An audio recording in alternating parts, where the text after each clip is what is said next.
হবিগঞ্জে বিক্ষোভ সমাবেশে অংশ নিতে বিকেলে মৌলভীবাজার সার্কিট হাউস থেকে রওনা হন নাহিদ ইসলাম সহ এনসিপির কেন্দ্রীয় নেতারা। পথে শ্রীমঙ্গলে তাদের গাড়িবহর আটকে দেয় পুলিশ। বাকবিতণ্ডার এক পর্যায়ে পুলিশি বাধা উপেক্ষা করে হবিগঞ্জ শহরের উদ্দেশ্যে অগ্রসর হয় গাড়িবহর। তবে মৌলভীবাজার জেলা পার হওয়ার পর হবিগঞ্জের বাহুবলে এনসিপির গাড়িবহর আবারও আটকে দেয় পুলিশ। সিলন টি রপ্তানিতে শীর্ষে।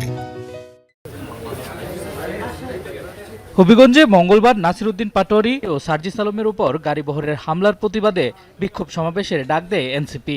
কর্মসূচিতে অংশ নিতে বুধবার মৌলভীবাজার সার্কিট হাউস থেকে হবিগঞ্জের উদ্দেশ্যে রওনা হন নাহিদ ইসলাম, হাসনাত আবদুল্লাহ, সার্জিস আলম সহ কেন্দ্রীয় নেতারা।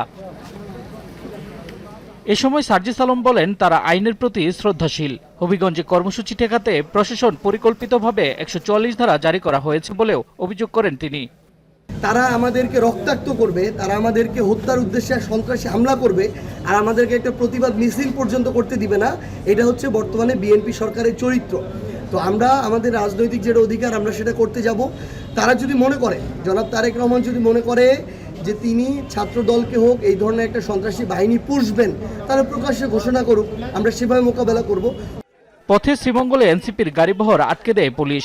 এ সময় পুলিশের সাথে বাকবিতণ্ডা হয় নেতাকর্মীদের। এক পর্যায়ে বাধা উপেক্ষা করে হবিগঞ্জ শহরের উদ্দেশ্যে অগ্রসর হয় বহর। আপনি আনলফুল কাজ করতেছেন না, আমার সিকিউরিটি থ্রেট, আপনি হচ্ছে জানেন কি এখানে সিকিউরিটি থ্রেট, আপনি তাদেরকে না আটকে আপনি আমাদেরকে আটকাইতেছেন, এটা কি আপনি আনলফুল কাজ করতেছেন? এরপর হবিগঞ্জে বাহুবল উপজেলায় এনসিপির গাড়িবহর ফের আটকে দেওয়া হয়।